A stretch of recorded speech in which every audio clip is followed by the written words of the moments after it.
Welcome, dear friends, to another peaceful journey with Go-to-Sleep Historian. Tonight, we drift gently into a world shaped not by kings or empires, but by quiet hands and quiet minds. A world built slowly, patiently, by people who understood that true serenity begins with intention. In this soft, unhurried story, we explore the unsung architects who created some of the world's most peaceful retreats, mountain sanctuaries, forest shelters, Zen gardens, desert monasteries, and warm cabins shaped through simple wisdom. As always, you can settle back, rest your thoughts, and let the day soften around you. And when our spoken story comes to a close, relaxing music will begin, guiding you the rest of the way into deep, gentle sleep. Now, let us begin and step quietly into the spaces built for calm. A world built for quiet. Close your eyes, dear friend, and let the world around you soften for a moment. Tonight, we begin a slow, gentle walk through some of the most peaceful places ever created, spaces shaped not by fame or grandeur, but by quiet minds who understood the hidden architecture of calm. These sanctuaries, scattered across continents and centuries, were not built as destinations for visitors, but as refuges for the human spirit, places where the noise of the world dissolves and the mind begins to settle. Let us drift there together. Imagine, first, the soft, lantern glow of a Japanese Zen garden just before dusk, gravel raked into delicate waves, moss glowing with faint emerald warmth, and stones arranged not in patterns of logic, but in patterns of feeling. The air itself seems to pause, as if holding a long, contented breath. Now shift slowly across the world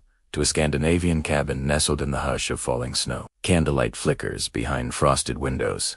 The scent of pine rises from freshly split wood. The night is long, the silence deeper still, and the cabin sits like a gentle heartbeat in the middle of winter's vast white stillness. And further still, into the high desert, where an ancient monastery clings to sun-baked stone. Wind whispers across the cliffs, sand moves in lazy spirals, and somewhere inside, behind thick walls that echo with centuries of prayer, a single monk traces simple steps through a courtyard garden, listening to the quiet as if it were an old friend.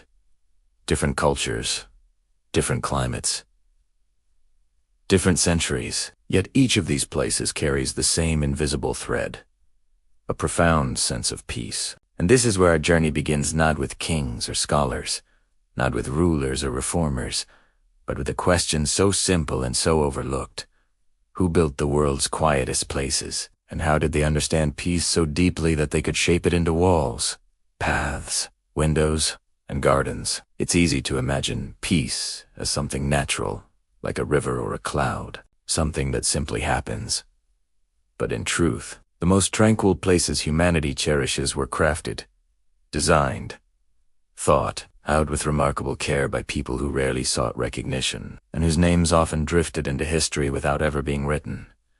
Their work is so seamless that we forget it is work. The subtle curve of a gate, the placement of a small stream, the particular angle of morning light falling across a smooth wooden floor. These are the results of intention, decisions, insight. Peace, in these places, is not an accident. It is architecture, but not architecture in the usual sense, not the kind found in textbooks or museums. This is a softer craft, guided by intuition as much as by skill, shaped more by listening than by planning. The builders of these retreats often cared less about perfection and more about harmony, less about impressing the eye and more about comforting the soul. Their names may never appear on monuments. Their drawings, if they made any, have long since faded. Yet their quiet creations continue to soothe people across centuries. Tonight, in this chapter, we stand at the threshold of their world. And like any threshold, it deserves a moment of stillness. Take a gentle breath, and imagine walking slowly through that gallery of peaceful retreats once more. Feel the soft crunch of gravel in a Zen garden under your feet. Feel the muted warmth of Scandinavian woodwork surrounding you like a gentle embrace. Feel the ancient quiet of a monastery, where time seems to move just a little slower. Every detail around you, from the textures to the temperature to the sounds or beautiful lack of them, was shaped by someone who understood that peace begins with attention. These unsung architects were not known for wealth or power. Many lived humbly: gardeners, monks, hermits, woodworkers, farmers, wanderers. Some worked alone, others built as part of small communities. But all of them shared a similar gift. They saw the world not as something to conquer or decorate, but as something to harmonize with. They noticed how a single branch could guide the eye, how a stone placed just slightly off-center could change the mood of a space, how the direction of a doorway could affect the way light rests on the floor at dawn, how a window could frame not a view, but a feeling. These choices were not random. They were the language of tranquility, spoken through materials and space. And so, in this chapter, we simply acquaint ourselves with these places and the invisible hands that shaped them. We do not rush to analyze. We do not dissect their techniques just yet.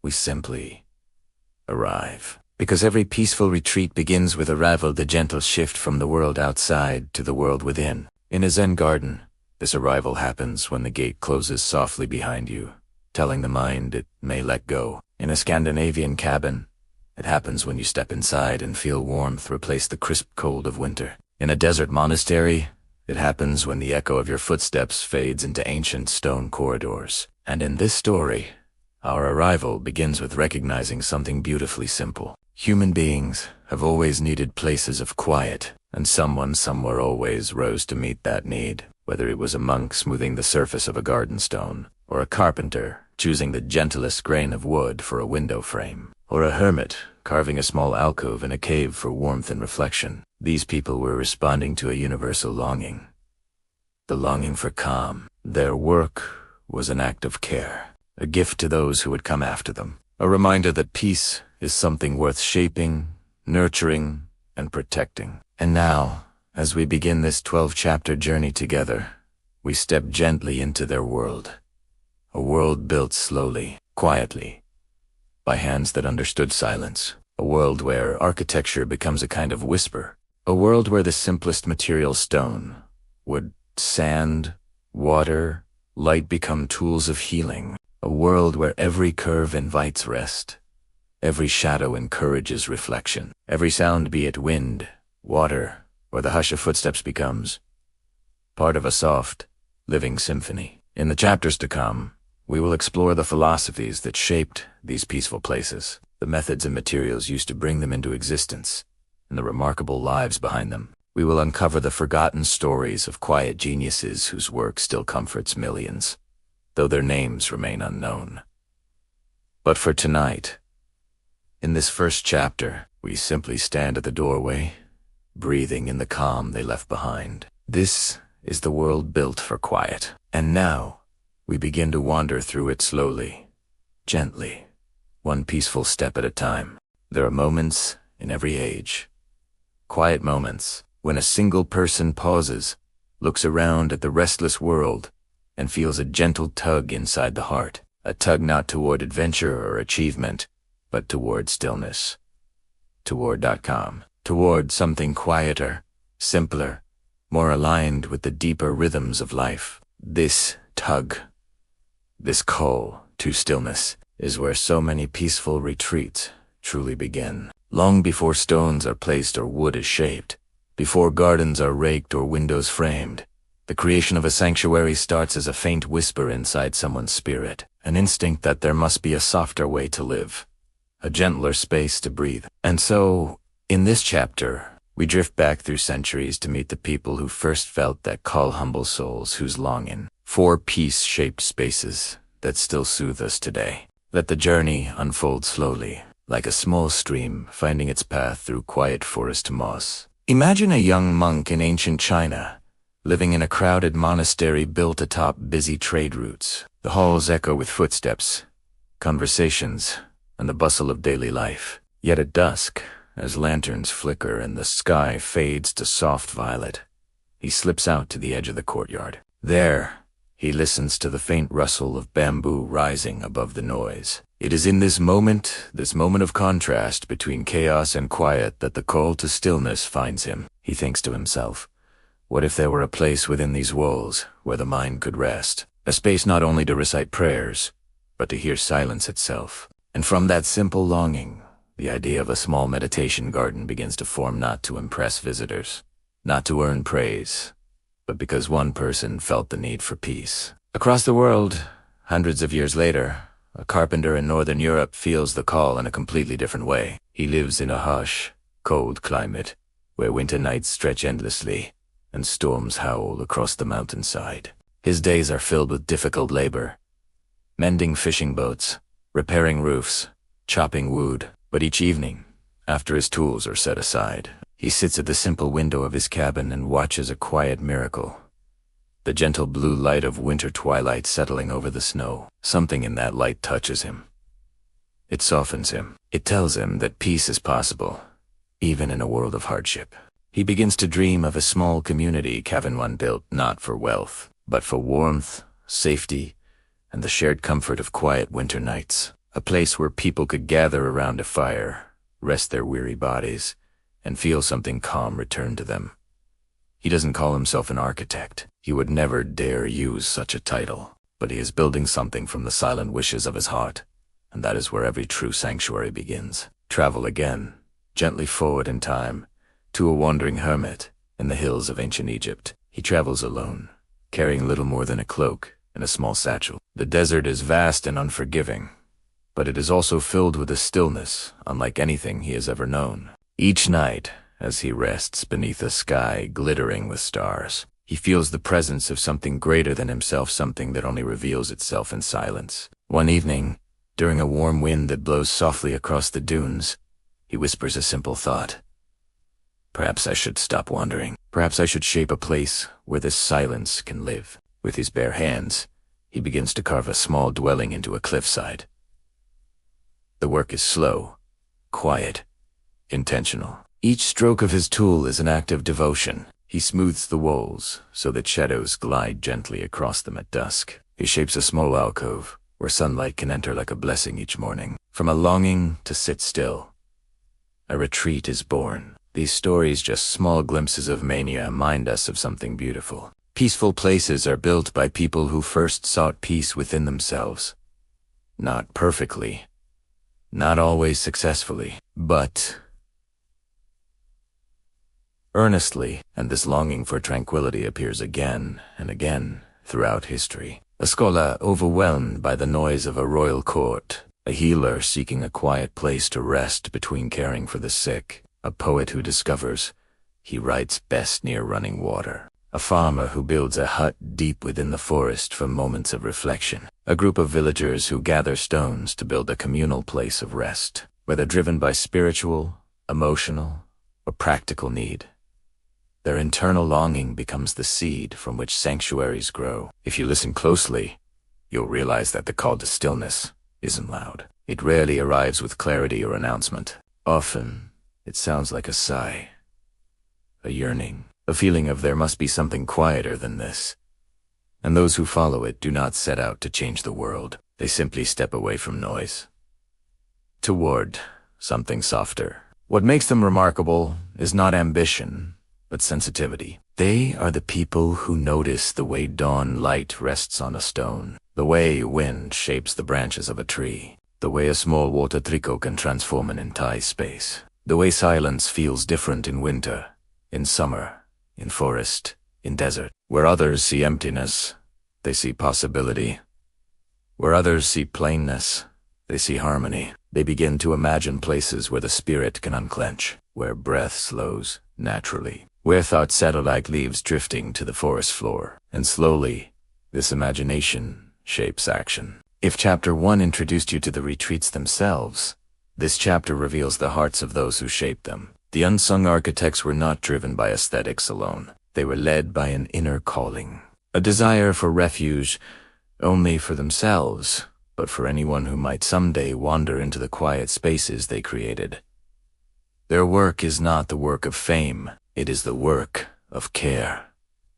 Care for the human mind, which can tire so easily. Care for the human heart, which can grow so restless. Care for the simple, universal need to rest in a place that feels safe and gentle. Their cabins, Gardens, monasteries, and hideaways were answers to a silent question shared by all people across all eras.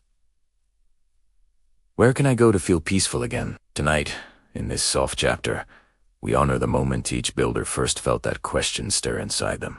The moment their journey began not with tools or materials, but with a longing.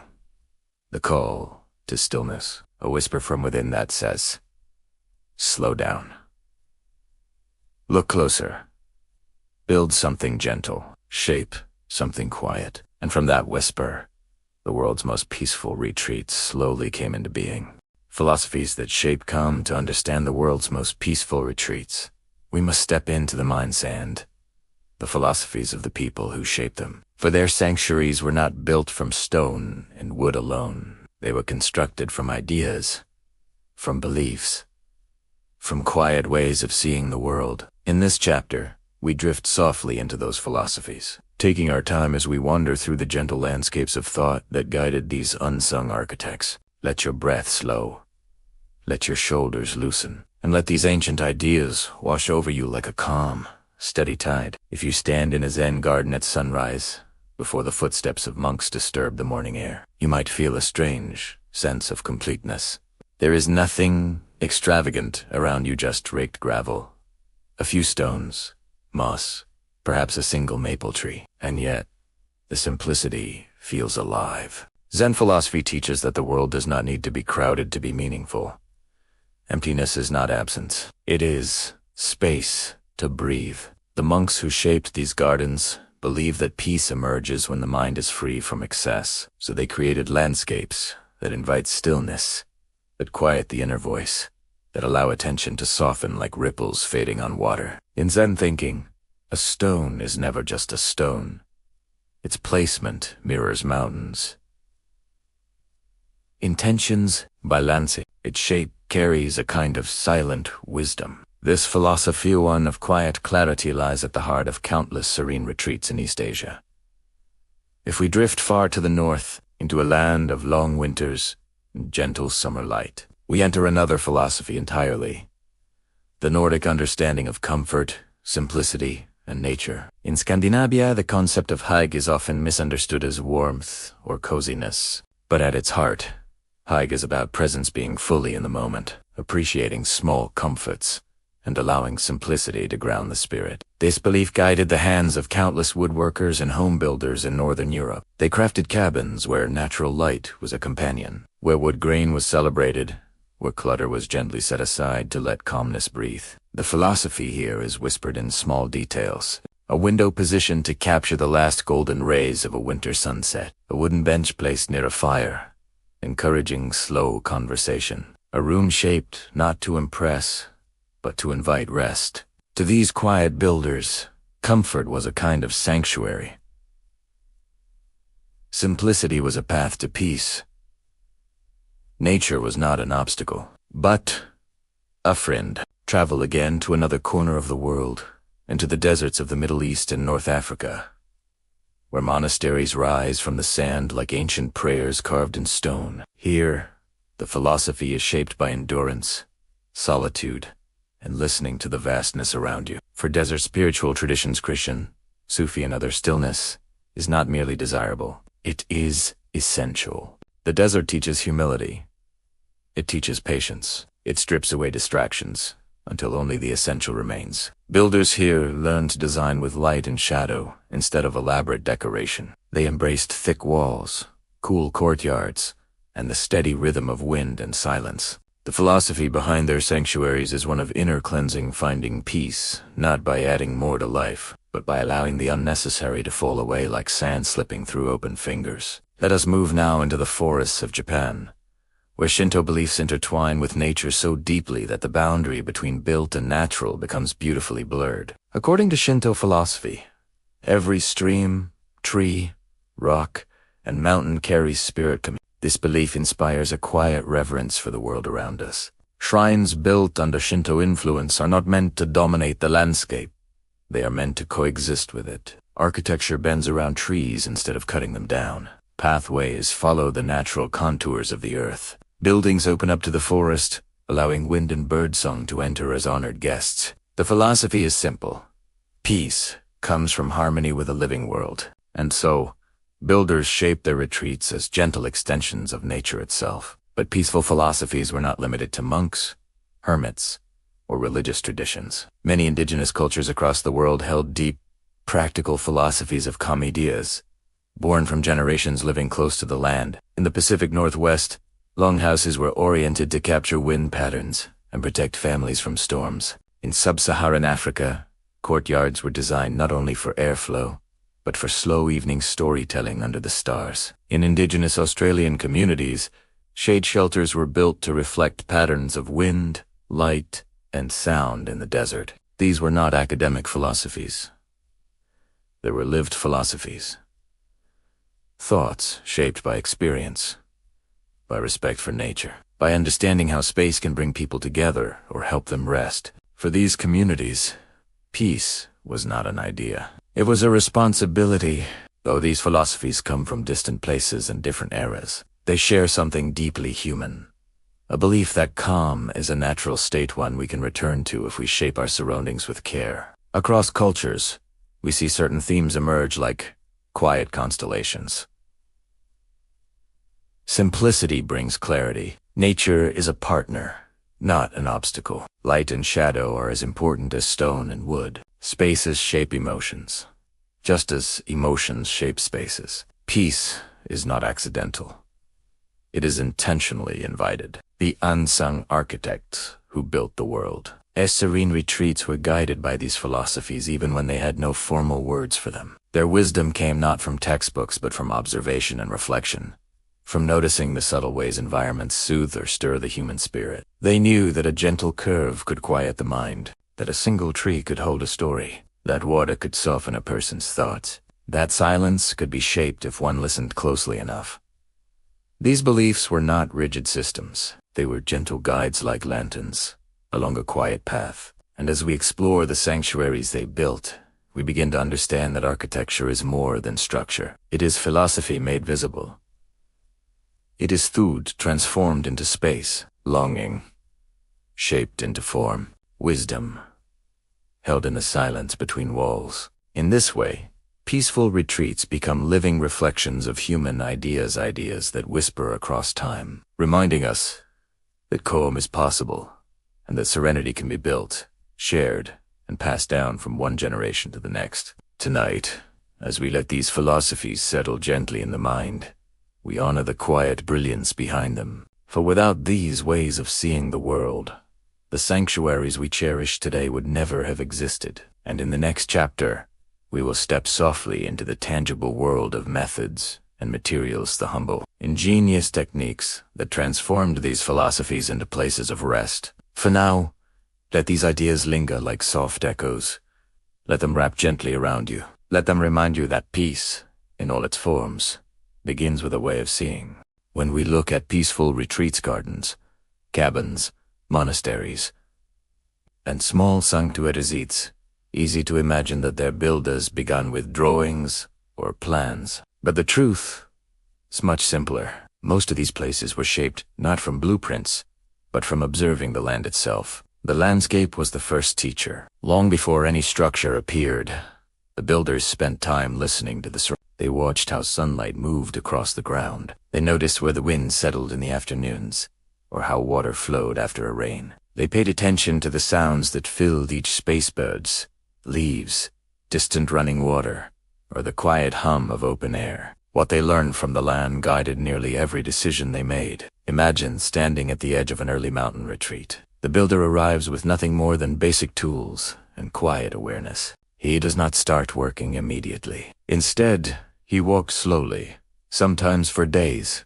sensing how the land feels. He might sit beneath a tree and observe how the morning light touches the valley. He might place his hand on the ground to feel warmth or coolness. He might listen for wind patterns, steady, soft, or strong. These simple observations helped him understand how a retreat can blend with its environment instead of disrupting it. Many early architects of calm believed that forcing a design onto the land created discomfort, but working with the land, letting it take the lead, created harmony. One of the clearest examples of this approach can be found in traditional Japanese gardens. Garden builders would spend months studying the terrain before shaping anything. If a stream curved gently to the left, they followed that motion. If a small hill naturally framed a view, they used it instead of reshaping the earth. They believed that nature already provided balance. Their role was to highlight it. A single stone might be placed only after the builder observed where shadows fell in late afternoon. A path might bend simply to follow the natural shape of the ground. Nothing was forced. Everything was guided by what the land suggested. This approach created gardens that feel effortless, quiet, and natural even, though each detail was chosen with care. Travel north again to the colder countries of Europe, and the landscape teaches different lessons. Here, winter plays a major role. Builders learned that cabins should be positioned to catch low winter sunlight. They discovered that placing a home near trees provided natural wind protection. They knew that a structure facing away from harsh northern winds stayed warmer and more comfortable. None of this came from architectural theory. It came from watching nature through many seasons. A builder might notice how snow drifted in particular patterns and design the roof to shed weight more easily. He might learn that certain valleys trapped cold air, making them poor choices for living spaces. Or he might see that sunlight lingered on the south side of a hill, warming it longer each day. By following the land's cues, these builders created retreats that felt safe, warm, and restful, even in harsh weather. In dry desert landscapes, the lessons were completely different. Here, shade became the most valuable resource. Early desert builders paid attention to rock formations, natural overhangs, and the direction of prevailing winds. They knew that thick walls made from local stone could hold cooler temperatures. They learned which areas stayed warm at night and which dropped quickly into cold. A monastery carved into desert cliffs was not constructed because the cliffs were impressive. It was built there because the stone provided protection from sun and wind. The temperature remained more stable. The silence was sturdier. The desert itself offered the conditions needed for contemplation and rest. Again, the land taught the builders what was possible. If we move to the forest dense, green, and layered with sound, the lessons shift once more. Forest builders paid attention to tree placement, light levels beneath the canopy, and natural clearings where construction caused the least disruption. A cabin placed in a clearing allowed more daylight in. A path made along existing animal tracks avoided unnecessary clearing. Walls were aligned to take advantage of natural airflow. Forest retreats often feel calm because they preserve the forest's rhythm instead of competing with it. Builders understood something simple. When nature stays healthy and undisturbed, people who visit feel calmer too. Across cultures, one pattern appears again and again.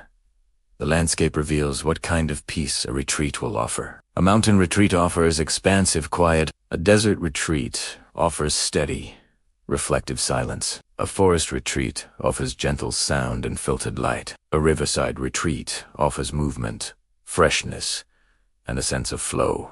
A garden retreat offers order and gentle structure. The builders worked with these natural qualities, not against them. A Zen garden designed for stillness would not be placed beside rushing water. A Scandinavian winter cabin would not be built on exposed rock where wind strikes hardest. A desert sanctuary would not rely on materials that absorb heat too quickly. A forest meditation house would not block existing paths of light. Each decision reflected respect for the land. The unsung architects understood something that modern design sometimes forgets.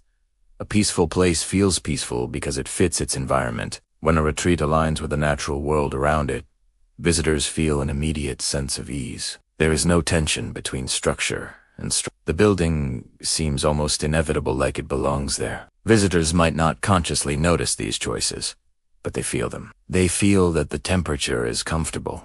They feel the way light enters the space naturally. They feel the sound environment supporting calm instead of interrupting it. None of this is accidental. It comes from listening first. What makes the landscape such a powerful teacher is that it doesn't instruct with words. It teaches through patterns, cycles, and subtle signs. The early builders, those quiet, thoughtful hands, were skilled observers. Their work shows a deep awareness of how humans respond to space, climate, and natural movement. When we walk through a peaceful retreat, we are also walking through the lessons the land once gave to its builder. And although centuries have passed, those lessons remain unchanged. The sun still rises in familiar arcs, The wind still follows ancient paths. Water still shapes ground in predictable ways. Light still behaves with the same soft consistency. Anyone who builds a peaceful place today, whether a full retreat or a small corner in their home, can learn from the same natural patterns the early architects studied. The land continues teaching. We simply have to slow down long enough to notice. As we finish this chapter, we hold on to one idea. Peaceful spaces are built by people who let nature lead. The landscape shaped the first sanctuaries, and in many ways, it shapes the ones we build today. In the next chapter, we'll move gently from the natural world to the practical world, the hands-on work of building. We'll explore the simple materials and clever methods that brought these calm spaces to life. Quiet hands at work when we imagine peaceful retreats, gardens shaped with care, cabins warmed by soft light, monasteries resting against mountains. It is easy to focus on the finished spaces, but behind each one is a long, patient process. And at the center of that process are the people whose hands shaped every detail. These builders rarely had official titles. Many were not trained architects, at least not in the way we understand that word today. They were gardeners, monks, carpenters, stonemasons, farmers, and wanderers. They lived ordinary lives, yet they created extraordinary quiet. In this chapter, we look closely at the people themselves, the quiet hands at work and the steady rhythm of how they built serenity, one gesture at a time. Imagine a monk rising before dawn in an old monastery. The halls are dark, the air cool. He walks outside with a lantern to begin tending the meditation garden. His tools are simple: a rake, a broom, and his own steady breath. He smooths the gravel first, not because it needs to be perfect, but because the act itself helps calm the mind. Each motion is deliberate, slow.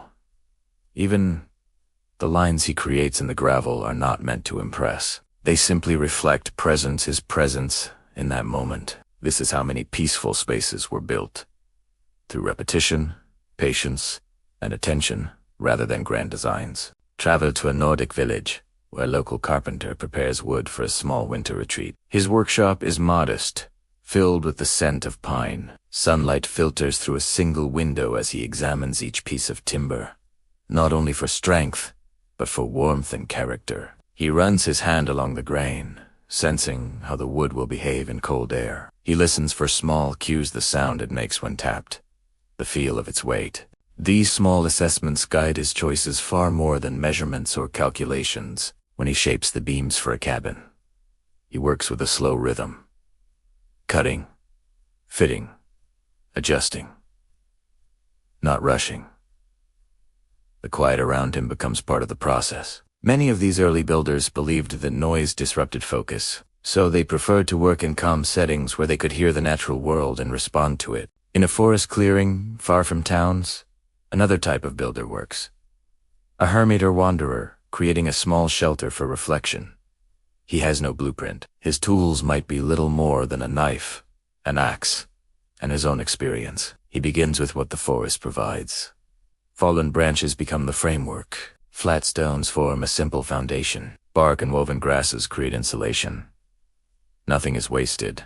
Nothing is forced. He builds lightly, so the forest feels undisturbed. What makes this work remarkable is not complexity, but intention. Each action is thoughtful, as if the builder is in quiet conversation with the land. In many cultures, building a peaceful retreat was considered a form of practice, much like meditation, prayer, or study. The repetition of simple movements had a calming effect, and this calm naturally flowed into the final structure. For example, Japanese gardeners often practiced their craft as a spiritual discipline. Scandinavian woodworkers built with a sense of care shaped by long winters and cultural traditions of simplicity. Desert monks shaping stone sanctuaries viewed the work itself as a step toward inner clarity. Indigenous builders across the world used construction as a way to honor land and community, not merely create shelter. In all these cases, building was not just physical labor. It was an extension of the builder's inner state.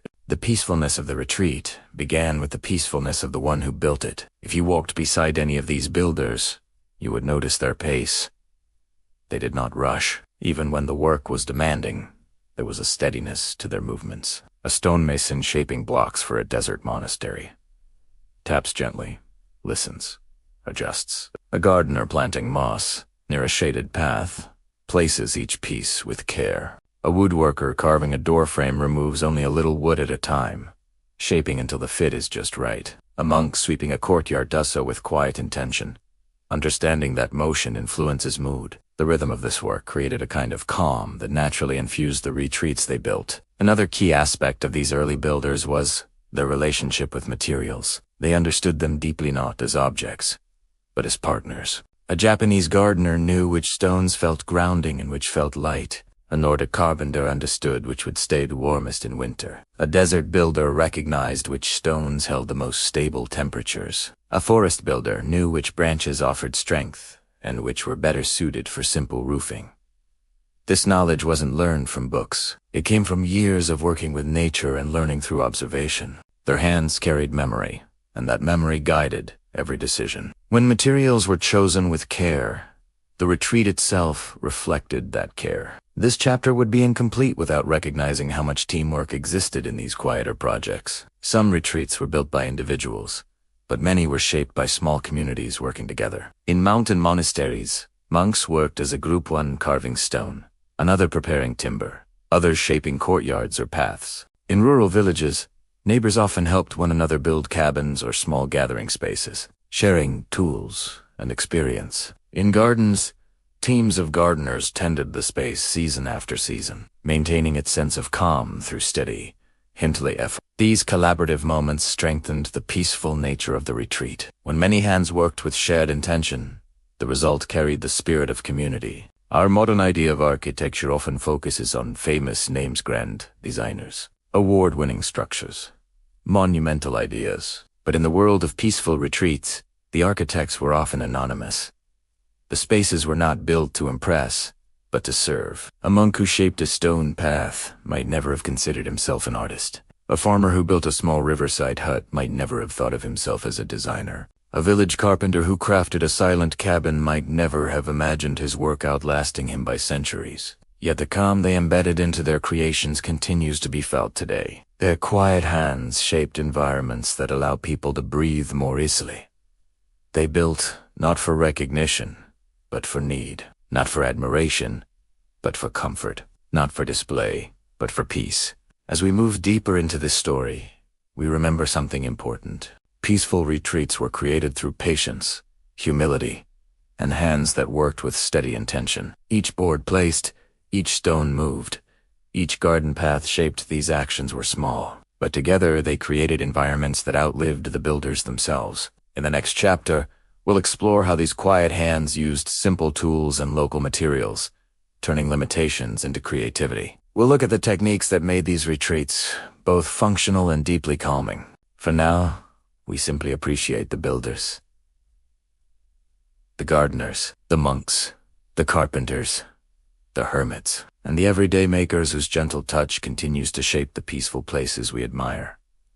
Their hands built the quiet, and through their work, we can enter it too. Simple materials, ingenious methods when you walk through an old retreat, a forest cabin, a desert sanctuary, a quiet garden, you might be surprised by how ordinary the materials appear. There is nothing extravagant in the stones, nothing luxurious in the wood, nothing unusual in the earth or clay. These places were not built from rare resources. They were shaped from whatever nature offered nearby. Yet their simplicity is part of their beauty. In this chapter, we explore how the architects of calm used basic materials with such care and creativity that the results still feel quietly impressive centuries later. Their methods were rarely complex, but they were thoughtful. And through this thoughtfulness, they created spaces that feel natural, grounded, and deeply peaceful. We begin with one of the most universal materials, stone. Across many cultures, stone has been used to construct peaceful retreats, particularly in places where durability and coolness mattered. Desert monasteries, mountain sanctuaries, cliffside dwellings, all of them relied on stone not only because it was available, but because it provided stability. A builder in a desert region might study different types of rock for days. Some stones held heat too long. Others cracked under temperature shifts. But a certain kind, dense, smooth, slightly cool, even in sunlight, could keep interiors comfortable throughout the day. By arranging stones carefully, without forcing them into unnatural shapes. Builders created walls that breathed. Gaps between stones allowed slight airflow. Larger blocks stabilized smaller ones.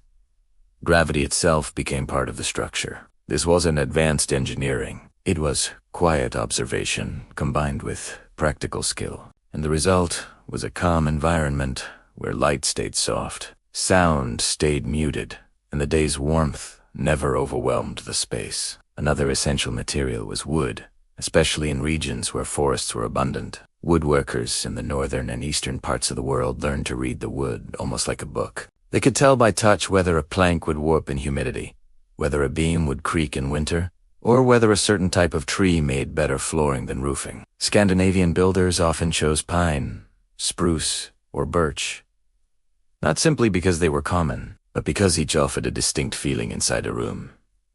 Pine gave warmth. Birch offered brightness. Spruce brought a clean, light scent. The tools were basic: knives, axes, adzes, chisels, but the methods were precise. Wood pieces were joined without metal whenever possible, using interlocking joints that provided both strength and silence. A well-fitted wooden joint made almost no noise, even during storms, and quiet was considered a form of comfort. In many Scandinavian cabins, windows were placed low and wide not to showcase views, but to allow light to spread evenly. Builders noticed that even light distribution created a calmer atmosphere. No harsh beams, no sharp contrasts, just gentle illumination. Simple materials applied thoughtfully created surprisingly peaceful environments. Next, we moved to earth and clay, which played a major role in regions where wood or stone was scarce. Clay walls provided natural insulation, kept temperatures stable, and reduced echoing. In some areas, clay mixed with straw created surfaces that absorbed sound, making rooms feel quieter. In East Asia, certain temples and garden spaces used clay walls with embedded natural fibers to soften the atmosphere. A visitor might not notice the material itself, but they would notice the way sound changed: footsteps muffled, voices softened, wind passing gently rather than sharply. Builders knew this instinctively. Their experience guided them far more than formal knowledge. Then there is water, a material in the philosophical sense, and a crucial design element in many peaceful retreats. In Japanese gardens, builders carefully directed small streams or placed ponds to create gentle reflections and soft sound. A trickle of water could slow a wandering mind. A still pond could create a sense of spaciousness. A simple basin placed near an entrance encouraged visitors to pause and reset their thoughts. In desert regions, water was rare, so even a small fountain became meaningful. The sound of water offered relief and contributed to a sense of balance. The builders didn't need sophisticated tools to shape water features. They used stones, clay, wooden channels, and natural slopes. The goal was not spectacle, it was calm. One of the most ingenious aspects of early peaceful retreats was how builders took advantage of limitations. Limited resources forced creative solutions. In hot climates, builders oriented doors and windows to catch prevailing breezes. In cold regions, cabins were partially sunken into the earth for insulation. In forests, builders relied on natural clearings instead of cutting large areas. In mountainous areas, paths followed natural slopes rather than carving new ones. In rainy places, roofs were angled to guide water away, quietly instead of loudly. These choices weren't about efficiency alone. They contributed directly to the atmosphere of peace. A building that stayed cool without loud ventilation felt calmer. A space, naturally protected from wind, felt safer. A path that followed the land encouraged slower walking. A roof that softened rain instead of amplifying it helped settle the mind. Limitations became opportunities to create serenity. Even the simplest tools were used with remarkable precision. A rake, for example. It was not just for moving gravel, it was for creating lines that guided the eye and encouraged steady breathing. A hand-carved wooden shovel-shaped soil, gently enough to protect roots. A chisel carved patterns that balanced light and shadow on wooden surfaces. A broom swept pathways not only for cleanliness, but to maintain a sense of order. Quiet tools supported quiet results. Another ingenious method was the use of natural light. builders understood how different types of light affected mood. Morning light for freshness, afternoon light for softness, evening light for reflection. A meditation room might face east to welcome gentle dawn light. A winter cabin might face south to collect warmth. A garden path might be aligned so moonlight falls naturally across it. No electricity, no complex equipment, just awareness of how light moves. This awareness shaped some of the calmest spaces in history. Across all these examples, one thing becomes clear. Peaceful retreats were built using simple materials, but guided by deep understanding. Nothing was added without purpose. Nothing was removed without thought.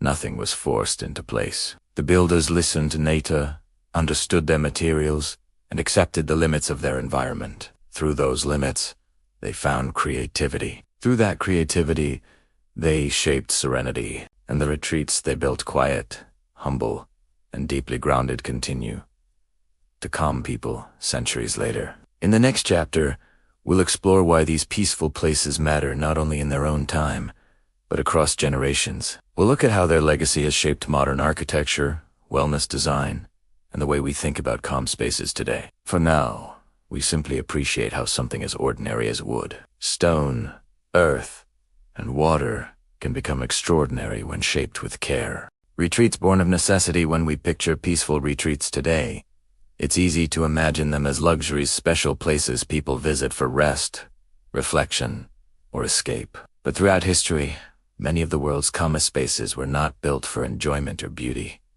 They were born from need, real, practical, and often urgent need. A need for shelter, a need for mental quiet, a need for protection, a need for spiritual clarity, a need for community. In this chapter, we explore how necessity shaped some of the most tranquil places in the world, proof that peace often emerges in response to hardship, challenge, or uncertainty. Imagine a remote mountain monastery, centuries old. When we look at it today, resting peacefully against the cliffs, it seems like a place built for contemplation. But its origin tells another story. The first monks who came to that mountain were not seeking scenic beauty. They were seeking refuge from political tension, from the noise of city life, from environments that overwhelmed their practice. The mountain offered quiet out of necessity. It gave them a place where they could think clearly and live simply. With limited tools and food, they shaped small stone shelters. They built courtyards where sunlight could warm them during harsh winters. They placed gardens close to their dwellings for survival, not aesthetics. Over time, these practical choices formed a peaceful retreat, one that now feels serene, but began as a response to a difficult need. In the forests of Eastern Europe, tiny wooden cabins exist today as historical relics. They appear charming and restful, tucked between old trees. But originally, many were built by people who needed escape. Some were crafted by hunters seeking safe shelter deep inside forests. Some were built by families who needed to live off the land during unstable times. Others were shaped by hermits who required distance from conflict and chaos. For these builders, quiet was not a luxury. It was a survival tool. The cabins were intentionally simple. Thick wooden walls conserved heat. Small windows reduced exposure to the elements. Raised floors protected from damp soil. These practical decisions created an environment that felt safe, warm, and grounded. And as decades passed, what began as necessity took on a sense of peace that people still feel when they stand near these quiet structures today. Across the world, many peaceful gardens also emerged from practical needs rather than artistic desire. In ancient Japan, monks shaped gardens, not for beauty alone, but to support meditation. They needed outdoor spaces where their minds could remain calm while their bodies stayed in motion. Raking gravel was a way to focus. Placing stones was a way to practice judgment. Tending plants was a way to maintain presence. The garden became peaceful precisely because it was functional. In China, scholars built simple courtyard gardens attached to their homes. These weren't designed as tourist attractions. They served a need to step away from government duties, academic pressure, or social obligations. The small spaces gave them clarity, not decoration. In both cases, gardens became serene because they met deeply human needs for rest and mental stability. If we travel to the vast deserts of the Middle East, we find another example of peace, shaped by necessity. Desert monasteries and hermit dwellings were built because the desert provided the quiet that cities could not. The early spiritual seekers who journeyed into these regions were not searching for scenic landscapes. They were searching for silence, isolation, and a chance to understand their own thoughts. The desert demanded practical construction. Thick walls to protect against heat-shaded courtyards for cooling, simple, stable structures that could withstand wind, nearby water sources for survival. These practical solutions created an atmosphere of calm, dense, slow, and reflective. The silence of the desert itself became part of the architecture. What looks like peaceful simplicity today was originally a response to harsh conditions. In colder regions Scandinavia, northern Canada, parts of Siberia, people built retreats for warmth and safety. Long winters required strong shelters. Snowfall required angled roofs and secure support beams. Firewood needed to be stored properly, yet these survival-driven designs naturally created calm. A single-room cabin with a central fireplace encouraged families to gather closely. Thick insulation softened outdoor sounds. Long, dark nights fostered quiet routines of storytelling, handiwork, and rest. These environments, formed by necessity, became peaceful simply because they protected people from the challenges of nature. Community spaces also emerged from essential needs. In villages around the world, communal structures, longhouses, shared halls, covered meeting areas were built because people needed places to gather, solve problems, and support one another. Their design was not focused on beauty, but on function. Simple materials, open layouts, natural airflow, durable foundations. Yet when people gathered in these spaces, the feeling of calm companionship grew naturally. Sitting together in a shared shelter created security. The structure became peaceful because it supported human connection. These places weren't designed as retreats, but they became retreats in the truest sense, a place where people could feel understood, safe, and grounded. What's striking across all these examples is how peace emerges not from abundance, but from constraint. When resources were limited, builders focused only on what mattered most. When circumstances were challenging, people turned toward simplicity. When life became overwhelming, they sought places that allowed them to return to themselves. And because these retreats were built from necessity, they were built honestly. No excess, no unnecessary decoration, no distractions. Their simplicity was not an artistic choice, it was a practical one. And that practicality created a form of calm that still feels deeply grounding today. Many modern retreats try to imitate this minimal, natural style, but the original peaceful places did not start with style at all. They started with real needs. Quiet was needed, shelter was needed, reflection was needed, safety was needed, healing was needed, and when these needs were met through simple, thoughtful design, the result was peace. This is why old retreats feel authentic. The calm inside them is not staged or constructed. It is earned through the honest work of survival and adaptation. As we reflect on this chapter, we recognize a powerful truth. The world's most peaceful retreats were not built for comfort alone. They were built to answer human needs that were often difficult or urgent. Peace was not the decoration, it was the response. And that is why these places continue to calm us. Their simplicity holds real meaning. Their quiet carries real history. Their design reflects real intentions. In the next chapter, we will explore how builders shaped entire environments using silence, balance, and careful placement, how retreats were designed not only to meet needs, but to guide the mind towards stillness. For now, we remember that peace often begins in the places where necessity meets care, shaping space through silence. When we think about architecture, we often imagine buildings shaped by walls, roofs, beams, and materials. But in the world's most peaceful retreats, something else plays just as important a role, something invisible, yet powerful. That element is silence. The unsung architects who built these quiet spaces understood that silence is not simply the absence of sound. It is a presence. It is part of the structure.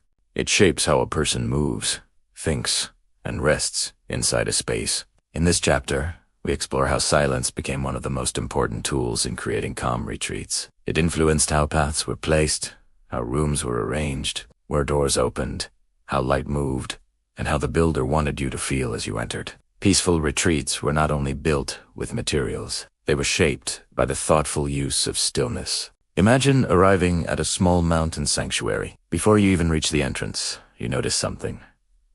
The space around you feels quiet, not because nothing is happening, but because the environment has been arranged to soften sound. The path zigzags gently instead of running straight.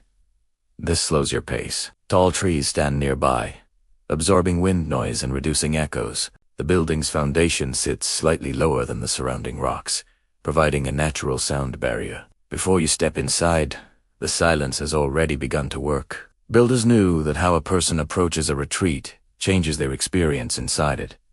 A straight path encourages speed. A winding path encouraged calm. Through these simple choices, silence becomes part of the journey, not just the destination. Inside ancient monasteries, silence was treated almost like a material something that needed space, protection, and care.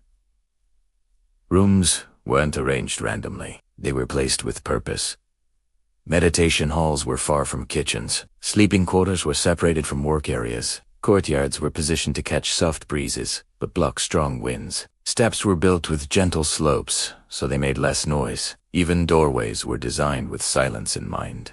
Many old wooden doors were hung using joints that minimized squeaking. Some were wrapped in cloth or leather to close quietly. Others opened inward to prevent the wind from catching them roughly. These choices didn't require advanced engineering, just awareness. By protecting silence, the builders protected the mind. In forest retreats, silence had a different character. It wasn't total stillness. It was a soft background of natural sounds, leaves, distant water, occasional wildlife. Builders made decisions that allowed these gentle sounds to enter while keeping harsher noises away. Cabins were placed near natural windbreaks, like thick shrubs or large tree trunks. Windows were oriented toward calming sound sources wind through pines, running streams rather than open fields where wind roared loudly. Floors were made of materials that softened footsteps. The result was not complete silence, but stable, predictable sound. This type of quiet helps the mind relax. When the noise around you is gentle and consistent, your thoughts naturally slowed down. In desert sanctuaries, silence was deeper, heavier, almost spacious. With little vegetation and vast stretches of open land, the desert produces a unique kind of stillness, one that early monks and hermits depended on for clarity. Builders learned how to work with this silence. Thick stone walls created cool, echo-free rooms. Courtyards broke up wind noise, offering pockets of calm. Small windows prevented sudden bursts of sound. Even the placement of structures mattered. Buildings were often set into natural stone formations to block wind. Paths were carved where sand collected, which naturally softened footsteps. The desert's silence wasn't seen as emptiness. It was a guiding tool, something to shape and refine. In garden retreats, silence took on a more intentional form. Garden designers understood that quiet was not just about sound, but about visual stillness. A garden with too many elements felt busy. A garden with scattered objects felt chaotic. But a garden with balance between plants, stones, water, and open space felt naturally calm. Garden builders used silence as a design principle. Empty space was included intentionally, not as an accident. Rocks were arranged to create visual quiet. Water was placed to add gentle sound, not overwhelm it. Plants were grouped to create smooth transitions for the eyes. The goal was to let the mind settle, not jump from detail to detail. In this way, silence guided not only the ear, but the eyes and attention. One of the most overlooked aspects of early retreat design was the use of slow spaces. A slow space is an area that encouraged you to pause, even briefly. Builders created these spaces through small alcoves, benches placed beneath trees, windows overlooking a simple scene, narrow paths that require mindful walking, doorways that open into quiet courtyards rather than large halls. These features slow the body, and when the body slows, the mind often follows. Many of these spaces were in Tidzanda's meditation spots, There were practical solutions, rest stops, transitions, or gathering corners. Yet in their simplicity, they invited quiet. Builders didn't force.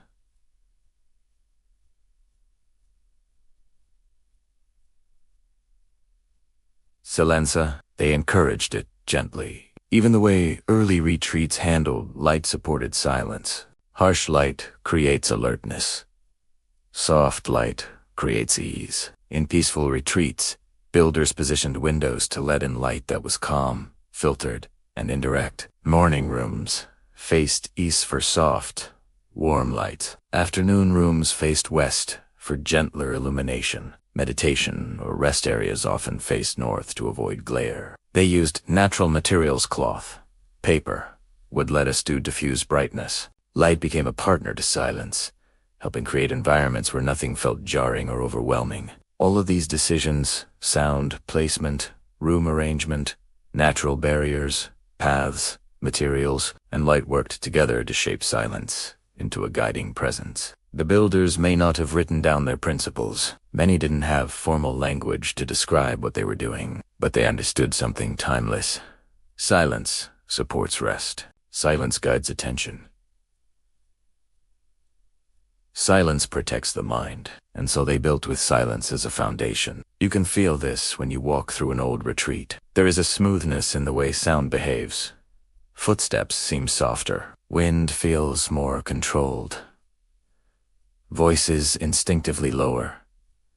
Even your breathing adjusts. The space teaches you how to be quiet. As we conclude this chapter, we recognize that silence is not empty. It is activate, shapes, experience. It plays a central role in the world's most peaceful places. In the next chapter, we will meet the people behind these quiet environments, the hidden masters who shaped peace through humility, patience, and deep awareness. For now, we appreciate how silence, carefully protected and thoughtfully arranged, became one of the most powerful tools in building calm. The hidden masters of serenity. When we think about the world's most peaceful retreats, it's natural to imagine them as the work of celebrated designers or visionary leaders. But most of the calmest places in history were shaped by people whose names were never recorded. People who did not see themselves as architects at all. People who worked quietly, patiently, and without recognition. In this chapter, we meet these individuals not through dramatic stories or grand achievements, but through the steady simplicity of their lives. They are the hidden masters of serenity, whose choices continue to influence how we experience peace today.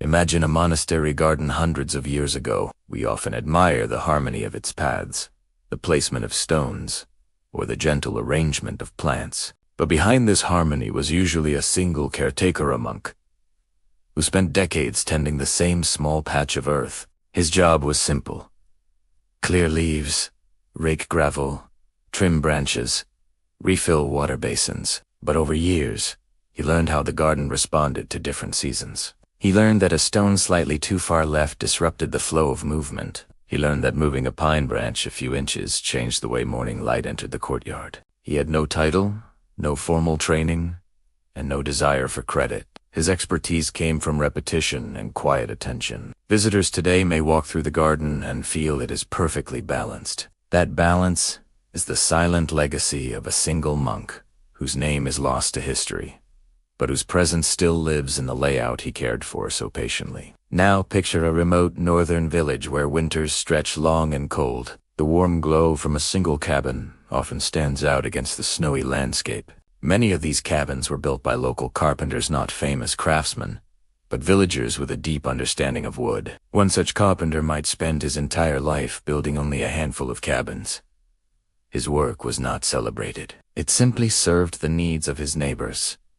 He knew which would stay warmest. He knew how to angle a window so snow would not accumulate. He understood the placement of a central fire so the room heated evenly. His cabin designs became known not for their beauty, but for their comfort. And over time, these cabins became places where people gathered for rest, storytelling, and shared meals, simple activities that shaped a calm, comforting environment. No one would have called him a master architect, yet his instinctive understanding of warmth and simplicity created retreats that still bring a sense of peace to anyone who steps inside. In forest regions, many peaceful shelters were shaped by reclusive individuals, hermits, healers, or hunters who built their dwellings with minimal tools and strong connection to nature. One such hermit might have lived alone for decades, visiting villages only for basic supplies. His shelter, built with his own hands, reflected years of observation. He knew exactly where filtered sunlight entered the clearing. He knew where rainwater naturally pooled. He positioned his doorway to avoid direct winds.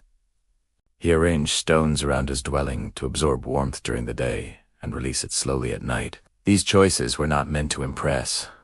They were simply functional. Yet together, they shaped a space that felt remarkably calm. Generations later, when travelers discovered these old shelters, many were struck by how peaceful they felt. They were built from practicality, but they conveyed serenity because the builder understood how to live in harmony with his surroundings. In the high deserts, early monastic communities were often small, sometimes only 2 or 3 individuals living in isolation. These monks carved tiny sanctuaries into cliffs, shaped simple prayer rooms, and built quiet courtyards using stone and sand. Their structures were plain. There were no decorations or elaborate designs, but their understanding of silence was profound. They shaped walls thick enough to soften sound, courtyards positioned to catch gentle breezes, and rooms that stayed cool without any need for technology. The monks who built these spaces rarely wrote about their work. They considered construction part of their spiritual practice, not something to document or celebrate. Yet their quiet decisions about where to place a doorway, how high to build a wall, or where to carve a window still influence the feel of desert sanctuaries today. Across the world, gardeners were among the most influential creators of peaceful environments. Many of them were not scholars or designers. They were humble workers who tended to the same spaces day after day, year after year. A gardener in a Chinese scholar's courtyard might not have studied philosophy formally, but he knew exactly which bamboo grove created the most pleasing sound when wind passed through. He knew which plants created a feeling of spaciousness and which felt heavy or crowded. He learned these things by watching, listening, and adjusting. Gardeners in Japan developed an ability to interpret the mood of a space. They shifted stones, not based on theory, but based on how the garden felt during different times of day. These gardeners may never be remembered by name, but their quiet choices shaped entire traditions of landscape design, traditions still used today to build calm spaces in homes, parks, and wellness centers. Not all hidden masters lived in remote areas. Some lived in busy towns where the noise of daily life was inescapable. Yet even there, certain individuals found ways to create pockets of calm. A small tea house in the middle of a crowded street might have been built by a single craftsman who understood proportion and simplicity better than most trained architects. He knew that a low ceiling encouraged slower movement. He knew that narrow hallways led visitors to speak softly. He knew that a small, well-placed window could frame a quiet moment in an otherwise chaotic world. Such individuals built retreats not by escaping noise, but by creating balance within it. One of the most common qualities among these hidden masters was humility. They did not try to create famous works. They did not chase perfection. They simply responded to their surroundings with care. Their genius was subtle. It appeared in small decisions that accumulated over time. And because these decisions were grounded in real experience, not the Aretha retreats they built remain deeply calming. People today enter these spaces and feel something gentle, even if they cannot explain why. That feeling is the result of countless quiet choices made by people who never expected their work to last as long as it has. As we reflect on these hidden masters, one idea becomes clear. Peaceful retreats exist because ordinary people devoted extraordinary attention to small details. They listened to the wind. They watched the light. They paid attention to sound, temperature, texture, and rhythm. They let the environment guide them, and they allowed lots of time to shape their creations. Their work was not loud. It was not fast. It was not celebrated, but it endures, because peace built slowly often becomes peace that lasts. In the next chapter, we explore the lasting influence of these retreats and how their quiet wisdom has shaped modern architecture and wellness design. We'll see how their simple choices still guide people seeking calm in a busy world. For now, We leave this chapter with appreciation for the hidden hands and gentle minds who shaped serenity without ever asking for recognition. The long echo of peace when a peaceful retreat is first built: a cabin, a garden, a silent courtyard. It feels like a small moment in time, a practical solution, a humble structure, a personal refuge. But what is remarkable is how many of these quiet spaces continue to influence the world long after their original builders are gone. This chapter explores that idea, the long echo of peace, how a simple place created centuries ago can shape the way we design, rest, and seek calm today. Imagine an old monastery carved into desert stone. The builders never imagined tourists, architects, or historians studying their work. They were simply creating a space where they could pray, think, and find clarity. Yet today, when people visit such places, many describe the same sensations: a slowing of thought, a softening of breath, a feeling of stepping out of time.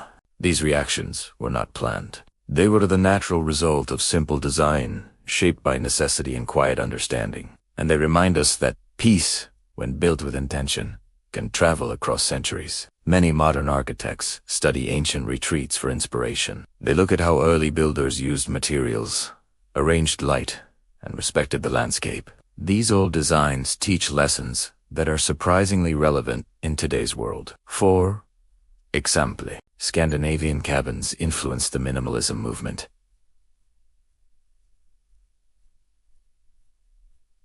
Japanese gardens shaped modern wellness architecture. Desert monasteries inspired the use of thick, natural materials for cooling. Indigenous shelters influenced sustainable building techniques. These old retreats weren't designed to be models for future architecture, but they became models anyway, because they worked. They created environments where the mind could rest and where the body felt naturally comfortable. Their calmness had staying power. One of the clearest echoes appears in the growing interest in biophilic design, a modern approach that emphasizes connection to nature. Many people today feel overwhelmed by the pace of life, and designers look for ways to bring nature indoors. Natural light, indoor plants, gentle curves, water features, natural textures, earthy colors. These ideas are not new. They are direct descendants of ancient retreats that blended architecture with nature so seamlessly that the boundary between inside and outside almost disappeared. A Zen garden beside a meditation hall. A Nordic cabin framed by trees.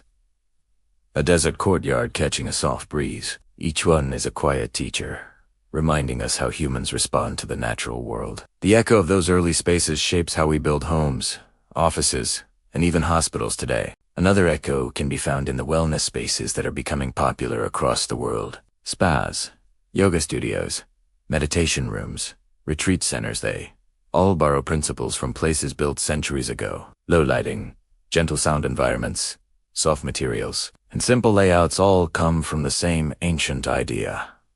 That peace is not created through complexity, but through calm structure.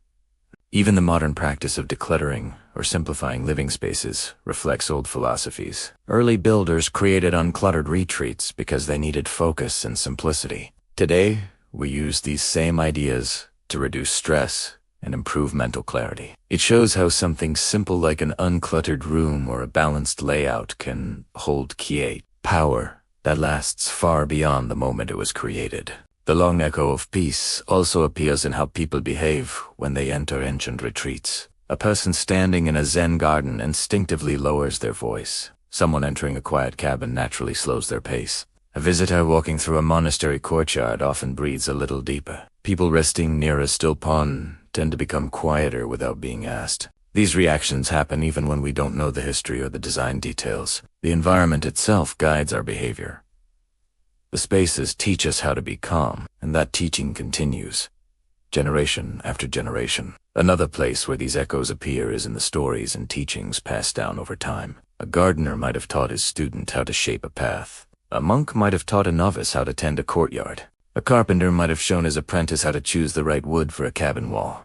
These lessons traveled quietly, carried from teacher to student, from builder to builder. Each new generation added its own understanding, but the core idea stayed the same: build with care, Shape with intention. Respect the land.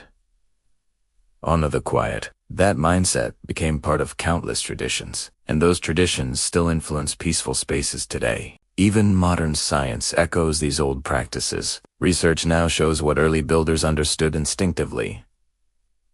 Soft natural light reduces stress. Wood and stone help regulate mood. Natural sounds support relaxation. Curved paths slow the mind. Greenery improves emotional balance. Simple spaces reduce mental fatigue. The builders didn't have scientific language for these effects, but they observed them. They knew how people responded to different spaces, and they shaped retreats accordingly. Their quiet wisdom now aligns with modern psychology and environmental design. The echo continues. Another lasting influence comes from the sense of balance found in these retreats. Early builders paid attention to proportion, symmetry, and flow not. Because they were following a trend, but because they noticed that balanced spaces made people feel steady. A path slightly too narrow felt tense. A ceiling too high felt overwhelming.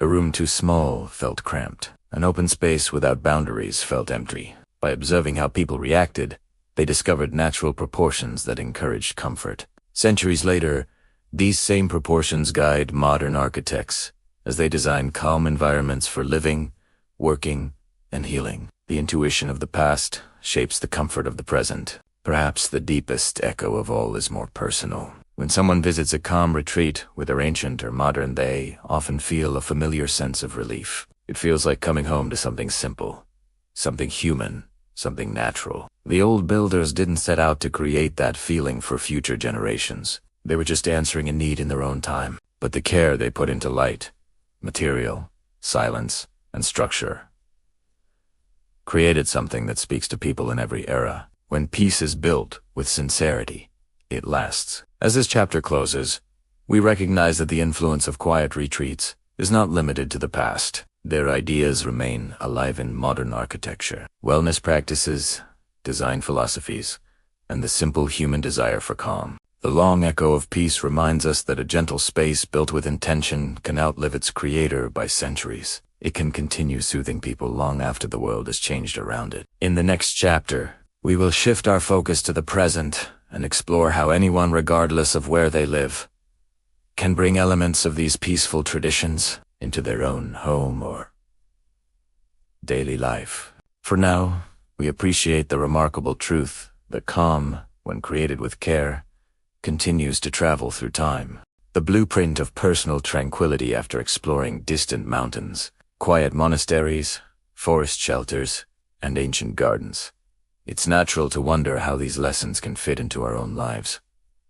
Most of us only live in remote places. We live in busy towns, crowded cities, or modest homes filled with daily responsibilities. And yet, the principles that shape the world's most peaceful retreats were never limited to special occasions. They were built on choices small, thoughtful decisions about space, light, sound, and intention. In this chapter, we look at what we can learn from the unsung architects of calm, not to recreate their exact structures, but to understand how anyone can shape personal tranquility using the same gentle wisdom. One of the first lessons is simplicity. Peaceful retreats across history share a common quality. They are not crowded. They are not overfilled. They allow space for the mind to rest. This doesn't mean a home must be empty or minimalistic. It means that the items you keep should support comfort, clarity, or meaning. A quiet corner with only a chair, a small plant, and a soft light can be more calming than a perfectly decorated room. A desk with only the essentials can feel more peaceful than a large workspace filled with distractions. The early builders understood that simplicity isn't about removing things, it's about choosing what truly serves you. Another essential lesson is light. Light was one of the most powerful tools used in ancient retreats. Builders paid attention to where light entered, how it moved, and how it influenced mood. In your own space, even a small adjustment to lighting can have a strong calming effect. Using softer bulbs, opening curtains during the morning, placing a chair where natural light falls gently, using warm-toned lamps in the evening. Natural light helps create openness. Soft evening light helps prepare the mind for rest. Peaceful spaces don't rely on intense brightness. They rely on light that supports your rhythm. Next is sound, or the gentle management of it. Early retreats were shaped to protect quiet. You can do the same by noticing which sounds support calm and which disrupt it. You might soften the space around you with simple adjustments, using fabrics that absorb harsh echoes, placing a small rug to quiet footsteps, adding plants that subtly reshape a room's acoustics, choosing a small fountain or soft ambient sound to mask sudden noise. You don't need perfect silence, just a sound environment that doesn't demand attention. A peaceful space lets you choose your focus. Another principle is connection to nature, even in small ways. Ancient builders placed great importance on nature because it naturally helps the body relax. The good news is that you don't need a mountain retreat or a forest cabin to experience this. Simple options can create meaningful effects. A single healthy plant, a small vase with fresh greenery, a window view maintained with care, a photo or artwork of natural landscapes, natural materials like wood, stone, or cotton, even tiny touches of nature bring steadiness. The human mind responds to these cues instinctively. They remind us of environments where humans have found comfort for thousands of years.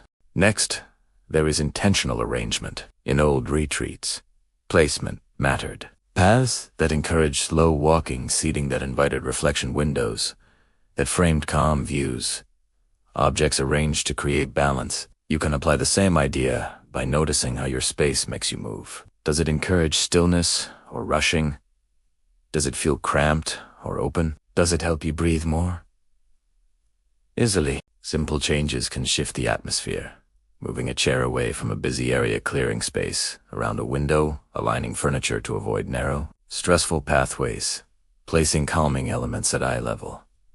Where they're easy to notice, early builders shaped tranquility by guiding how people move through space. You can do the same. Another valuable principle is purposeful spaces. Many peaceful retreats were created for specific kinds of rest, meditation, study, conversation, or quiet work. Each space helped the mind settle into a certain rhythm. You might consider creating small, purposeful zones in your home. A reading corner, a meditative spot with a cushion, a quiet workspace with minimal distractions, a restful evening area with gentle lighting, a place to pause morning or night. It doesn't need to be large. Often, the smallest spaces become the most meaningful. Giving an area a clear purpose helps the mind understand what to expect there. Another important principle is allowing room for rest, not only physical rest, but mental rest. The ancient retreats we visited in this journey were not only physical structures, they were environments designed to protect mental space. They made room for reflection, quiet activities, or gentle conversation. In modern life, rest is often squeezed between tasks, but personal tranquility grows when you set aside moments where nothing is required, where you simply exist in a calm place you've created. This might be a few minutes in soft light after waking time to sit quietly before bed, a break without screens.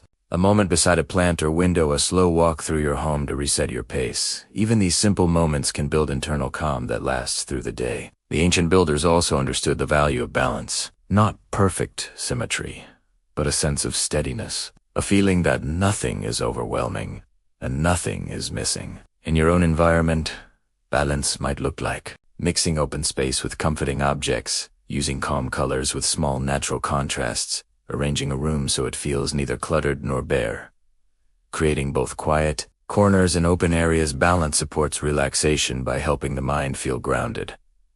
Above all, personal tranquility begins with intention. The unsung architects didn't build with the idea of beauty alone. They built with purpose to create refuge, clarity, warmth, or silence. Their intention shaped every choice they made. You can shape your own tranquility in the same way by asking simple questions. What kind of calm do I need? What helps me feel grounded? What helps me breathe more easily? What space in my home feels restful? What space feels stressful?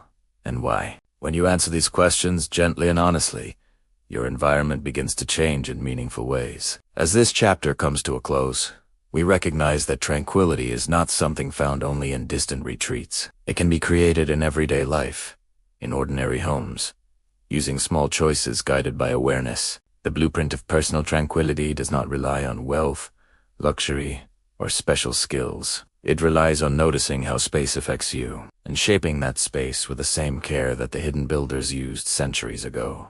In the final chapter, we will bring everything together with a soft reflection on memory.com and the enduring presence of peaceful places both in the world and within ourselves. For now, hold in mind the gentle truth.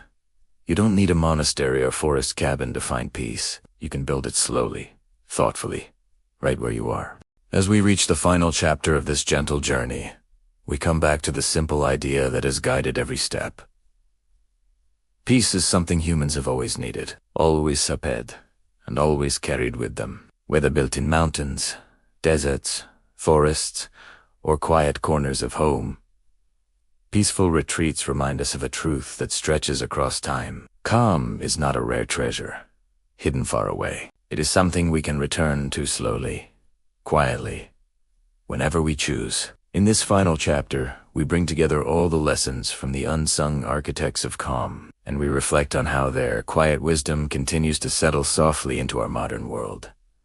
Imagine once more the places we've visited along this journey. A Zen garden just before sunrise, a Scandinavian cabin glowing gently through winter darkness, a desert monastery carved into ancient stone, a simple forest shelter tucked between tall trees, a courtyard garden shaped by centuries of patient hands. These spaces are different in design, climate, and culture, yet they share one thing.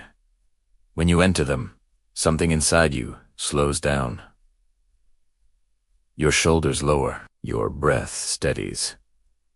Your thoughts drift into a calmer rhythm. These reactions are no accident. They are the result of choices made by people who understood that the human spirit responds to space, silence, light, and nature. And even if we never meet these builders, their work continues to support us in quiet ways. Their hands stopped moving long ago, but the calm they built continues to speak. One of the strongest themes that emerged across our journey is that peaceful spaces were created from care, not ambition. Most of the builders we learned about worked without recognition. They shaped retreats slowly, often for their own well-being or for the well-being of their community. Their designs were modest. Their materials were simple. Their goals were practical. Yet, through this simplicity, they created atmospheres that feel timeless. It reminds us that peace does not need decoration. It needs intention. An intention, practiced patiently, leaves a long-lasting imprint on places, on people, and on memory. Another lesson from these retreats is that calm thrives in environments that respect nature. The builders listened to the land. They followed its cues instead of forcing their own ideas. They placed structures where the wind was gentle. They oriented rooms toward the kindest light. They shaped paths that moved with the natural terrain. This partnership with nature is one of the reasons these spaces still feel soothing today. They were built to coexist, not compete. It teaches us that stillness is easier to find when we soften our approach, when we work with the world rather than against it. Even in modern homes, this lesson can bring comfort.